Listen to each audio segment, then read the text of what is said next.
Yeah. Oyster farm, something.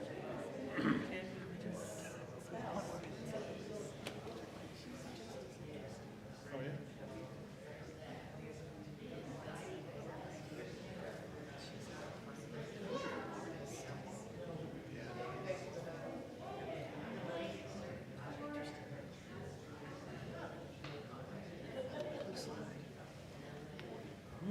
Here we are. Give him a ding.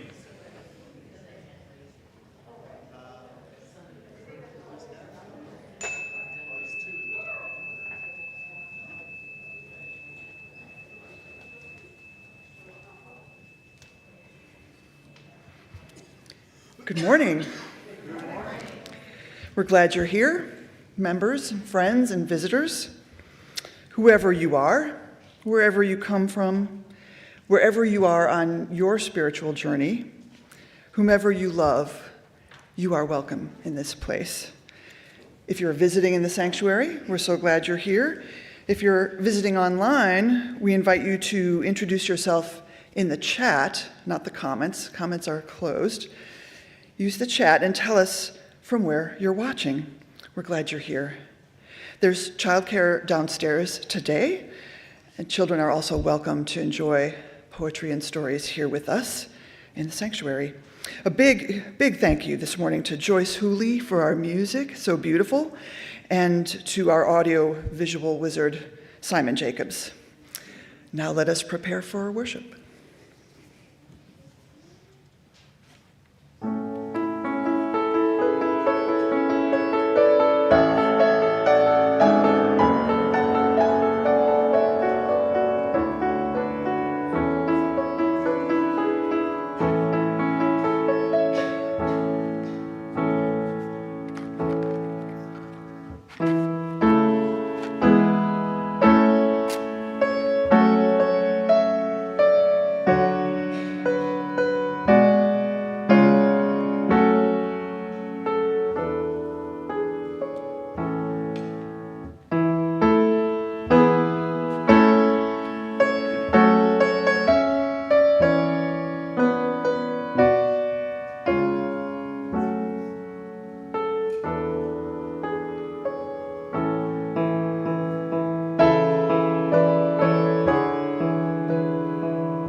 Wow, I wish I could do that.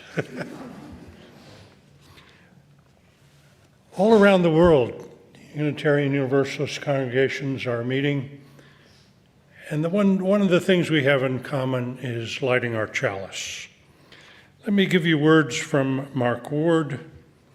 Here we gather that together we might discover and honor that which is of greatest worth, and that we might learn and remember the duties we owe to one another, to humankind and the earth.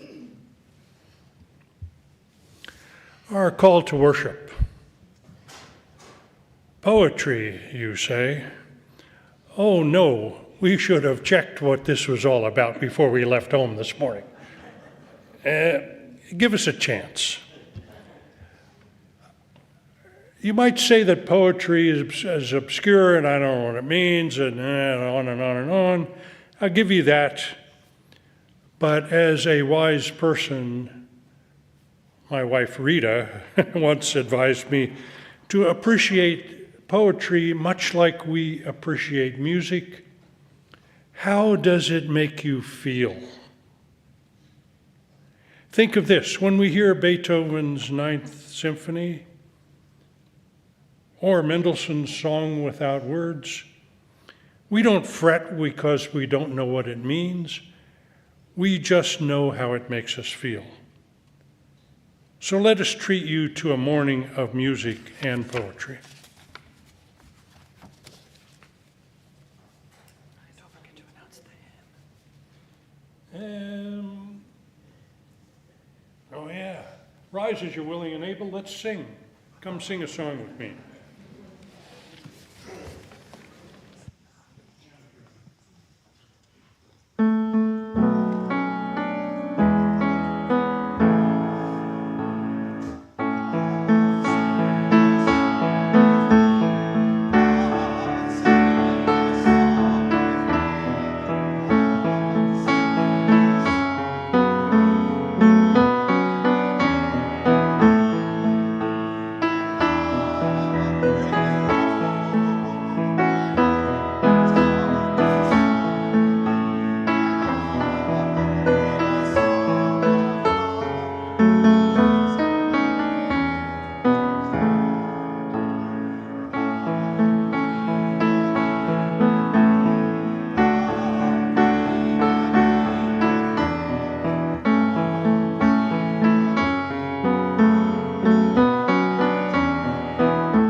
Good morning.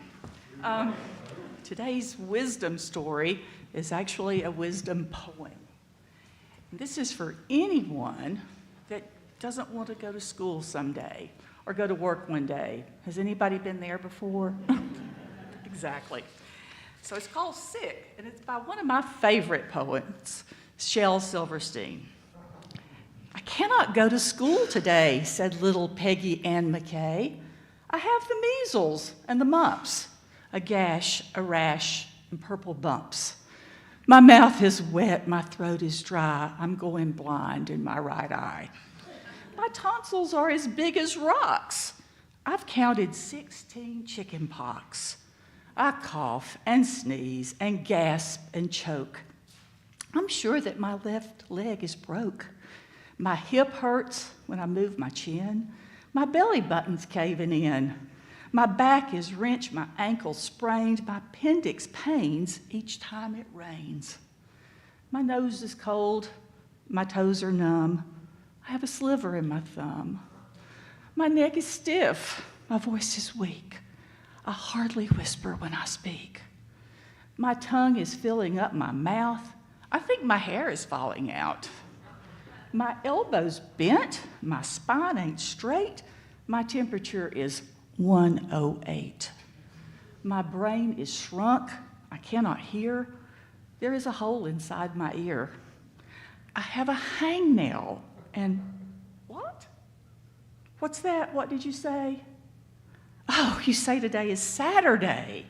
Oh, goodbye. I'm going out to play.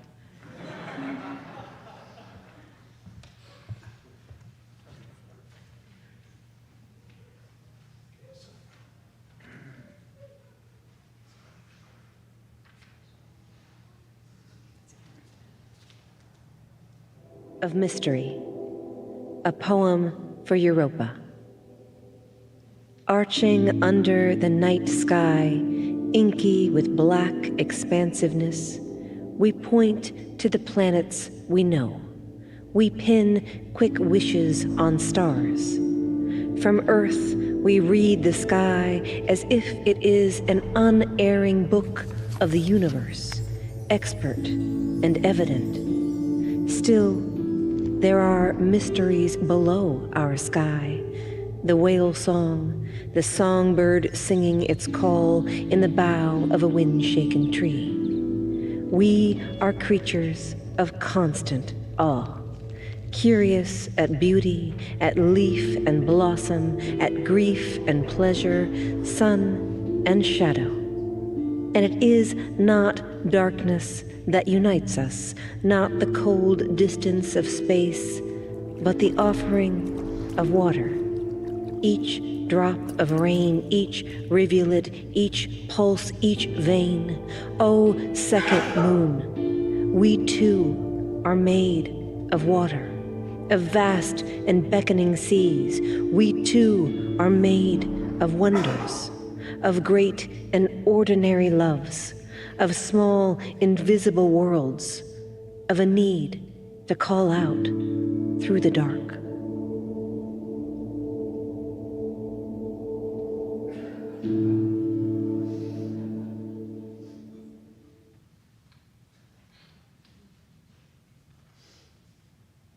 We chose that because that will be etched on the side of Europa, the next NASA probe into deep space.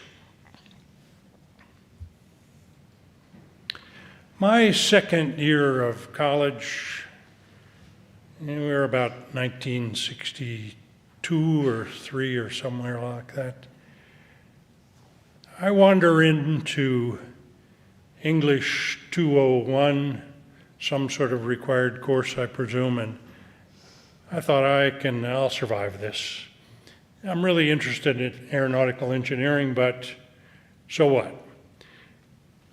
This was at the Air Force Academy, and all of our instructors, our professors, were officers in the military, most in the Air Force, a few from the lesser services.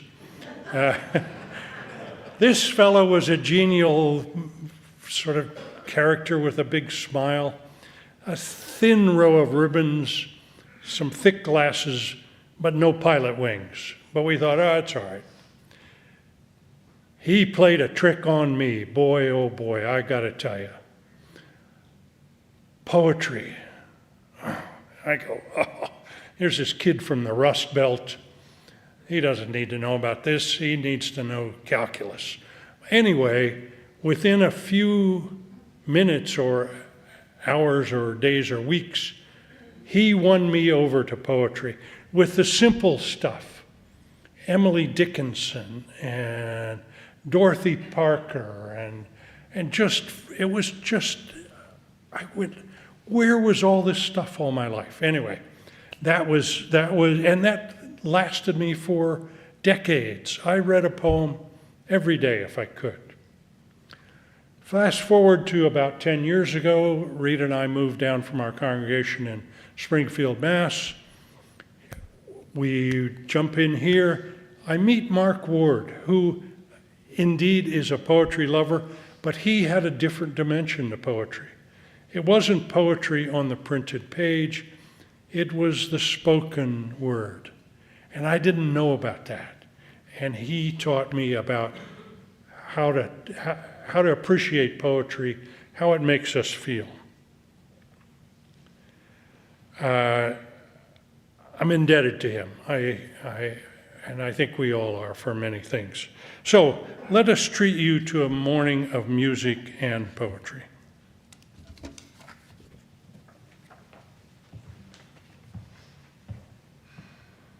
This piece that I'll be playing is actually, it's by McDowell, it's called Winter, but it was actually written, inspired by a poem by Percy Shelley, which is on the slide now.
bring to you a poem that was given to me by Mark Ward.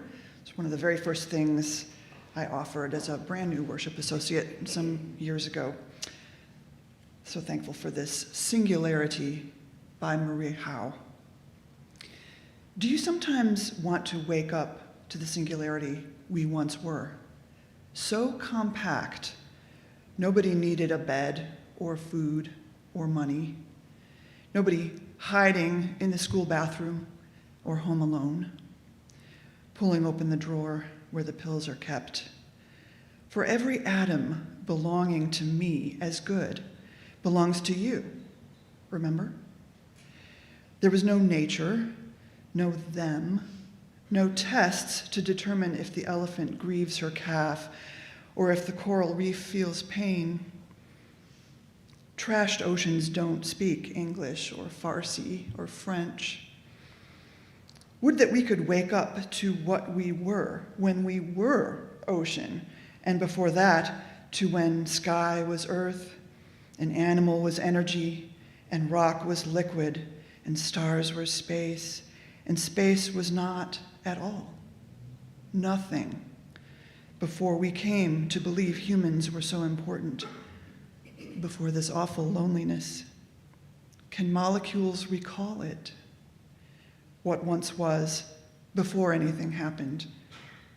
No I, no we, no one, no was, no verb, no noun, only a tiny, tiny dot brimming with is. All, everything, home.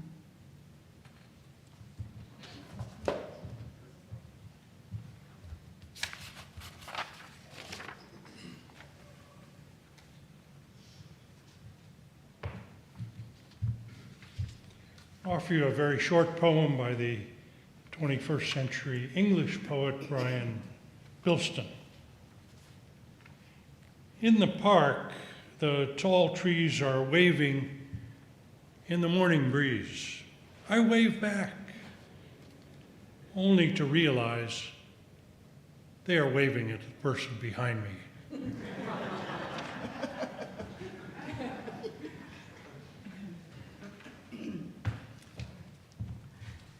Exactly Right by Charles Bukowski.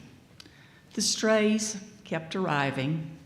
Now we have 5 cats, and they are smart, spontaneous, self-absorbed, naturally poised, and awesomely beautiful.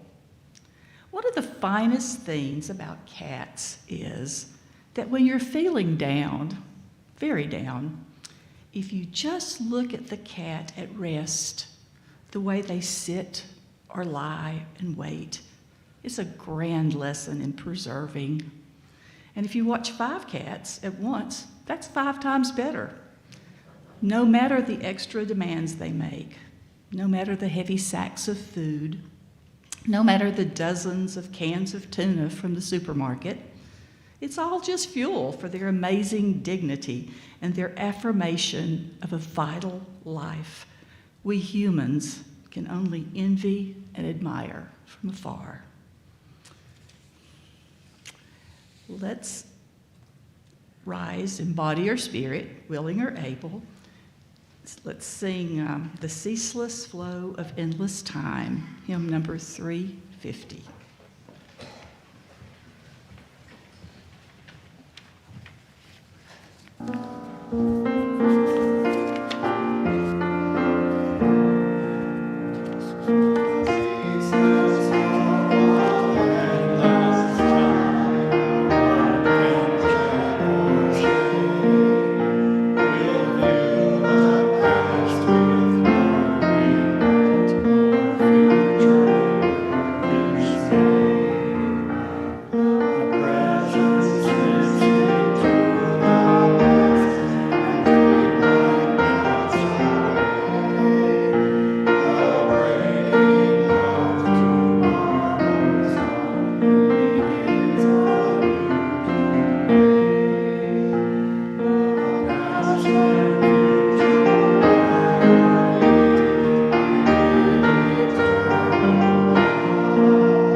to read a poem from the great poet Ogden Nash. It's been made into a children's book that was an important part of my growing up, and it goes by the name Isabel, which is the name of my firstborn, and hopefully you'll see why in a moment.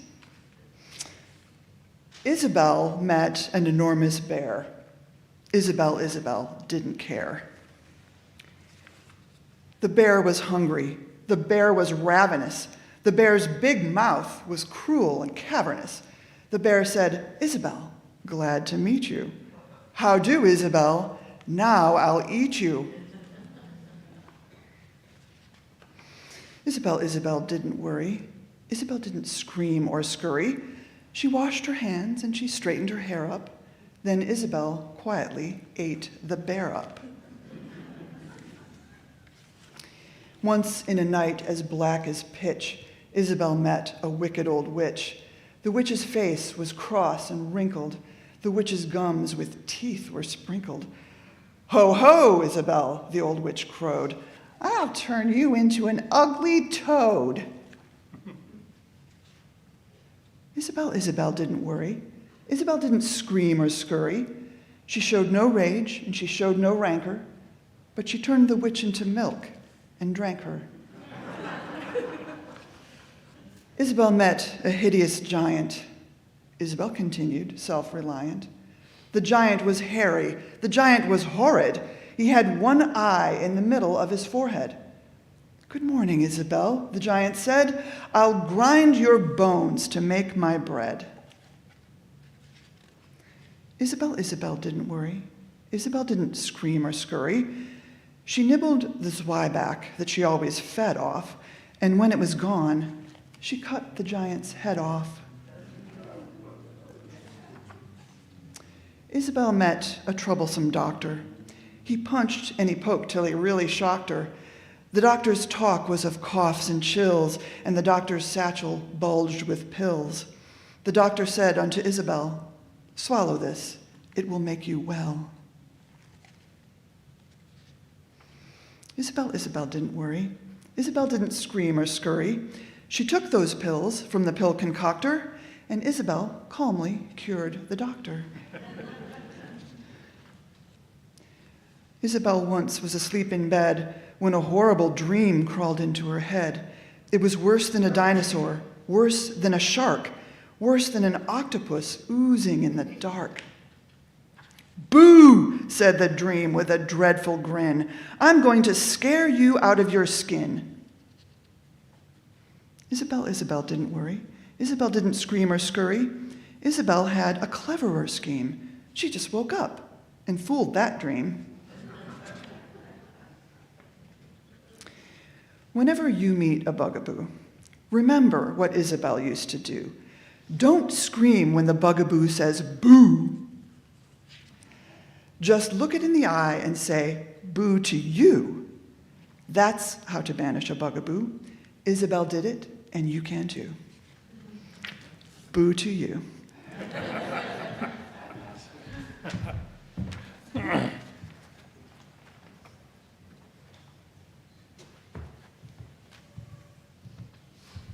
I think if I'd had a daughter, I might have named her Isabel also.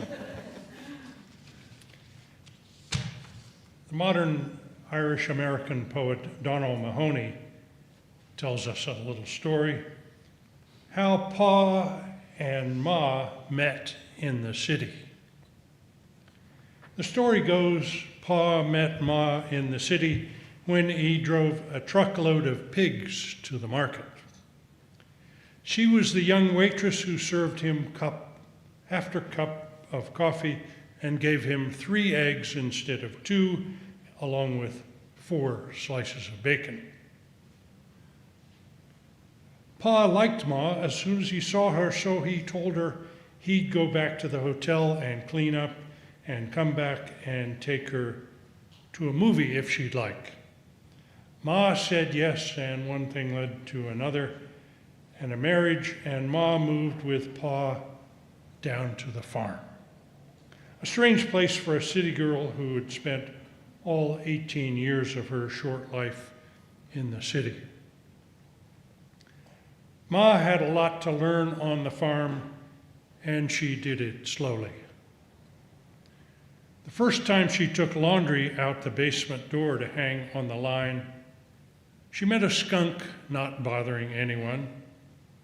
First skunk she had ever seen, and like most skunks, no one had ever tried to pet him. Ma had already petted some of Pa's cows and sheep and even a reclining sow with piglets, so she put her laundry down to give this pretty critter a nice petting. The skunk, however, had other ideas and raised quite a stink. It was hours before Ma could go back in the house because Pa had to wait until dark to clean her up in back of the barn with very strong soap and buckets of water. Eventually, most of the stench subsided on Ma, but Ma's clothes were a total loss. They couldn't even be used for rags and had to be burned way out in a field not planted that year. All through the scrubbing and buckets of water, Pa and Ma kept laughing and squealing. Like always, they had a very good time.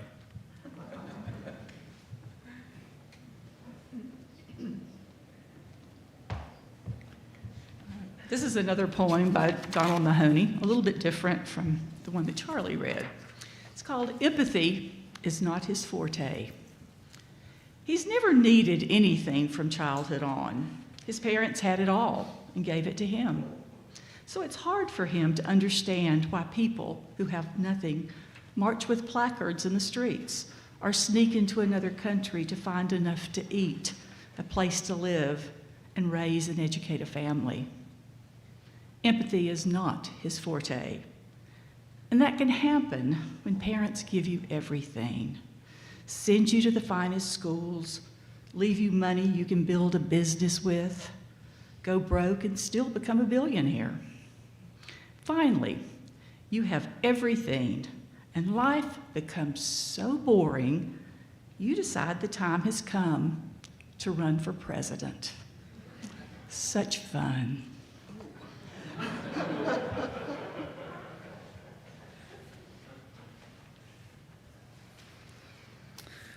This is the moment in the service when we invite visitors to stand and introduce yourselves. We'd love to know who may be new among us so that we can greet you properly during fellowship time in Sandberg Hall after the service. Is there anyone who'd like to let us know that you're here this morning? Hi, I'm Maggie. Hi, Maggie. Hi, thank you. Welcome.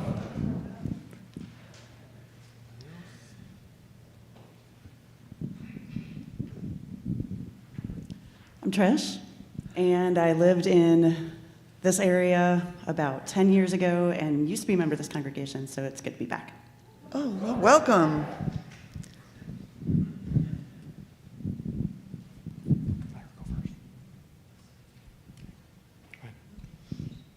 Hi, everyone. I'm Anastasia, and I am having a reckoning where I am choosing to be here, even though I've been here for about 12 years. And I'm hoping that I can join this community and start participating and maybe even join this congregation. Thank you. Welcome. My name's Ken. I'm the UU minister in Barrie, Vermont, and I'm here for my vacation. Oh, welcome. Very good. Hi, we're Pam and Dan Fries, and we live in Weaverville. We moved there in July, and we're happy to be here. Welcome. Very good. We want to be sure to connect with you, make you feel at home among us. Our announcements run as slides at the beginning of the service, and if you missed them, they are also in our Thursday weekly e-news.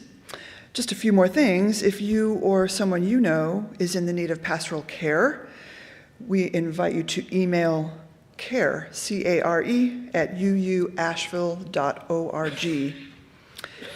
This month, the community plate goes to the minister's discretionary fund. That fund supports members and friends who have special financial needs during the holidays or all year round. Your support of this fund allows us to lend a hand to those right here at UU Asheville who may need care and support in difficult times. If you can donate by check, please put Community Plate in the memo line, and you can also donate online or by text. Today's offering will now be collected. If this is your first time here, please let the collection plate pass you by. This service is our gift to you, and your presence is your gift to us.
In the new year, right by Trupti Paliwal, in this new year, let us talk more, chat less. Let us call more, text less. Let us meet more, Zoom less. Let us travel more, collect less. Let us care more, ignore less. Let's do more, gossip less. Let's praise more, blame less. Let's share more, accumulate less. Let's experience more, fear less. Let's love more, hate less. Need a New Year's resolution? I'll offer you this one. Read a poem a day, and don't just skim the paper version of it. Read it aloud. Your cat won't mind. Now we are in for a treat. Joyce and Bob will teach us a song. So this is the point that our music director often calls music to meet the moment instead of a postlude. And so we're going to do what he often does, and that is learn a new song. Some of you may know this song already, but the words will be on the screens, and you'll hear Bob's voice singing, getting the words to the melody. I planned, when I was planning this, to talk to the children ahead of time about doing some percussion, but it looks like most of the children are gone. So we'll just sing it this time. If we have another opportunity, another time, we can do some percussion with it. It's a three beat, and if you feel like it, it has a downbeat, a strong downbeat. 1, 2, 3, 1, 2, 3. You can do it in your seats.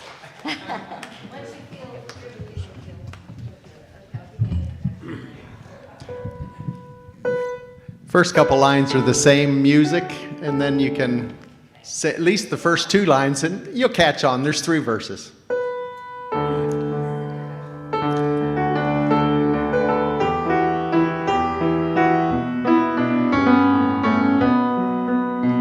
All hail to the days that merit more praise, when all of the rest of the year, and welcome the nights that double delights, as well for the poor as the peer. Good fortune attend each merry one's friend, who doth but the best that they may, forgetting old wrongs with carols and songs, to drive the cold winter away.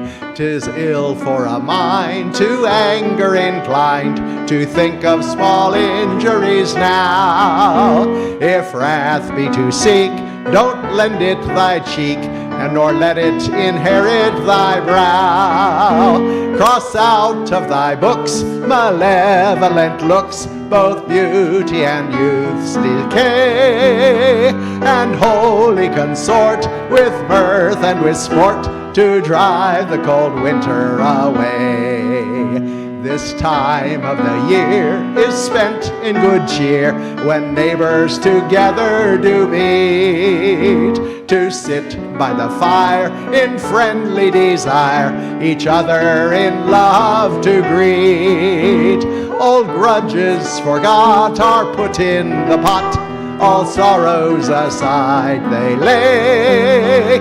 The old and the young doth carol this song, to drive the cold winter away, to drive the cold winter away, to drive the cold winter away. Good job.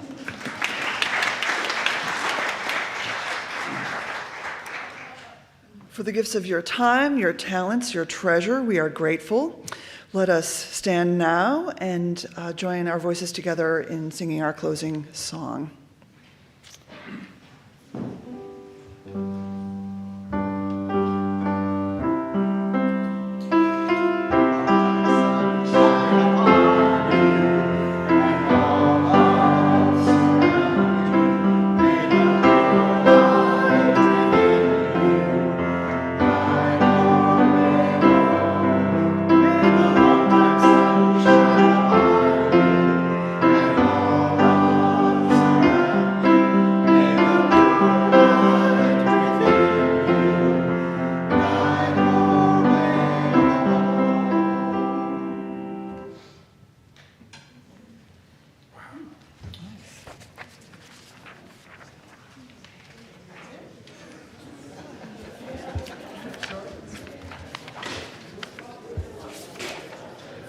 Forty minutes.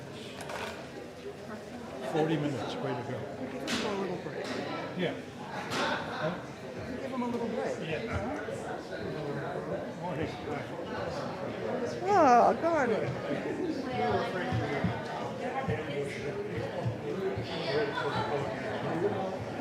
Hey, Adam. How are you doing?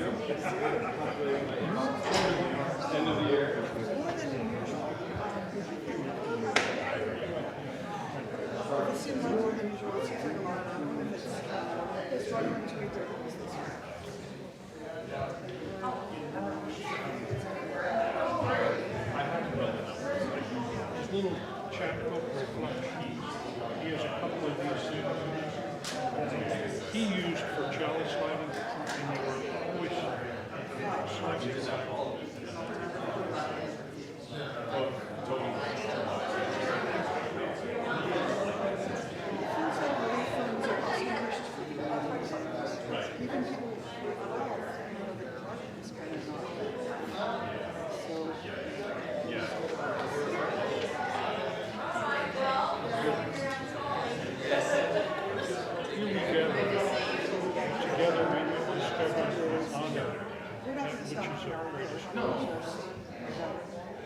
might learn to remember the duties we owe to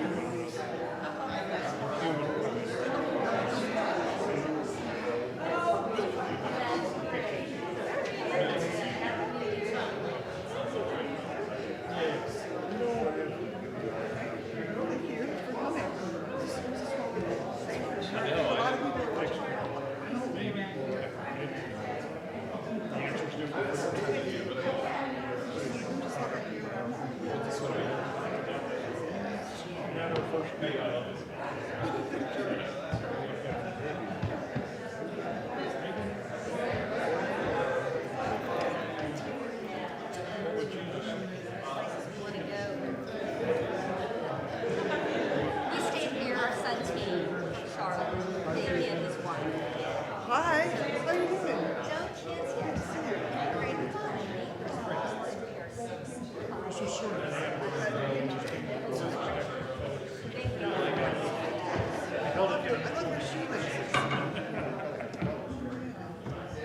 I sort of joke that I saw whatever.